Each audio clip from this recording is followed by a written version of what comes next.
Dans cette capsule, on va trouver l'équation d'une fonction exponentielle à partir d'une table de valeurs. Donc ici, je vous ai mis une table de valeurs et à partir de ça, et seulement ça, on va être capable de trouver c'est quoi l'équation de la fonction exponentielle. Tout d'abord, on va trouver le c. Et pour ça, il y a une formule, puis en même temps, je vais profiter de cette capsule pour vous expliquer cette formule-là. Donc la formule c'est c va être égale à y3 moins y2 sur y2 moins y1.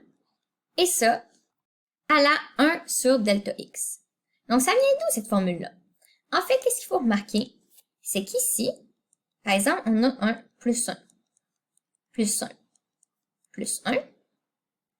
Ici, on a aussi des intervalles. Donc, pour passer de 122 à 247, on va faire plus 125. Ensuite, pour passer de 487 à 247, on fait plus 250. Et là, pour passer de 497 à 997, il faut faire plus 500. Donc là, au début, c'est comme, ça ne nous dit rien, mais en fait, c'est parce qu'il faut faire une étape suivante. Puis c'est quoi le bon entre ça? Ici, c'est qu'on fait x2. Donc en fait, notre C, ça va être exactement 2. Donc c'est ça qu'a fait cette formule-là, en fait. Elle dit, OK, donc là, c'est la différence de y3 moins y2 divisé par la différence de y2 moins y1. Donc, c'est comme si on faisait 500 divisé par 250, ce qui donne 2. Ou on aurait pu le faire avec ces 3 ici. Ça aurait donné la même chose. Et après ça, on le fait à l'exposant, c'est 1 sur le delta x. Puis là, delta x, c'est plus 1, donc 1 sur 1, ça change rien. Mais si, par exemple, ici, ça aurait été des bombes de 2, par exemple, ben là, j'aurais fait à la 1 sur 2. Mais ici, c'est 1, puis c'est souvent 1. Mais ça se peut des fois que ça arrive que ce soit pas 1. Donc, soit vous pouvez le faire comme ça, pour bien le comprendre, ou vous pouvez utiliser directement cette formule-là. Ça revient au même. Donc, dans notre cas, qu'est-ce que ça va faire? On peut choisir, on va choisir...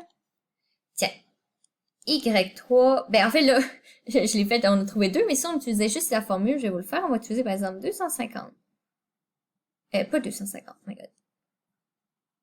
497 moins 247 sur 247 moins 122. Donc ici, il est écrit comme Y3 puis Y2, mais c'est pas nécessairement les Y du 3, c'est juste comme on prend 3 Y consécutifs, puis on les prend. Donc ça veut juste dire ça. Donc ça, on a vu qu'est-ce que ça donnait. Ça va donner, ben là j'ai plus de place, je vais l'écrire en haut à droite ici. Ça va donner 497 moins 247, c'était 250, divisé par 247 moins 122, c'est 125. Donc ça donne 2. Puis là, ça va être à la 1 sur 1. Donc, notre C va être égal à 2. Maintenant, la suite. Une fois qu'on a trouvé ça, on va faire deux équations à deux inconnus. Comme là, d'ailleurs, quand on a une table de valeurs, on va pas chercher une forme A, C à la B, X moins H plus K. On n'aura pas de B quand on est avec une table de valeurs. On va le trouver sous la forme Y est égal à AC à la X moins H plus K.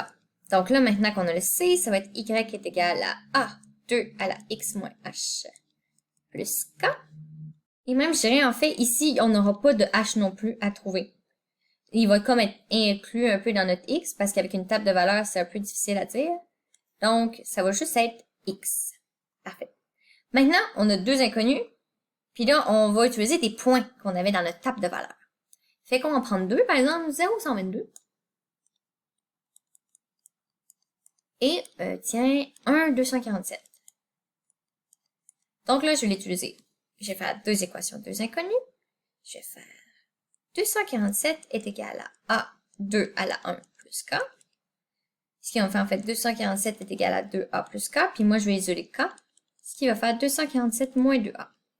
Et pour l'autre, il va avoir 122 qui va être égal à A à la 2 à la 0 plus K. 2 à la 0, ça donne 1. Donc juste A plus K. Donc K est égal à 122 moins A. Maintenant, je vais mettre K est égal à K. Donc, je vais mettre 247 moins 2A est égal à 122 moins A. Je vais faire plus 2A à gauche, qui va rester A. Puis, je vais faire moins 122 vers la gauche. Donc, 247 moins 122, ça donne 125. Là, maintenant, on a notre A. Puis, pour trouver le K, on va juste faire ici k est égal à 122 moins 125, ce qui va faire en fait moins 3. Et d'ailleurs, petite parenthèse, pourquoi en fait le h on n'avait pas besoin de le mettre, autant que le b, c'est parce qu'ils sont comme inclus tout dans le a. Parce que si on se rappelle avec notre loi t s'exposant, ici si j'ai ac à la bx moins h, ben là mettons que je fais juste ça, ac, ça va faire ac à la bx, puis là, quand c'est un exposant négatif, c'est comme si on divisait. Donc là, ici on avait mettons bx moins bh. Donc là, vu que c'est soustrait, c'est comme si ça se divisait.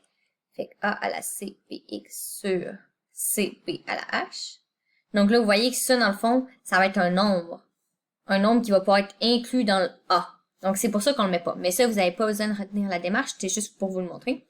Mais si on vient ici, notre équation au total, elle était y est égal à 125 fois 2 à la x moins 3. Et voilà, donc c'est comme ça qu'on fait pour trouver l'équation d'une fonction exponentielle à partir d'une table de valeurs. Donc, faut pas oublier, on la trouve sous la forme y est égal à c à la x, y est égal à a fois c à la x plus k. Donc, pas de h puis pas de b.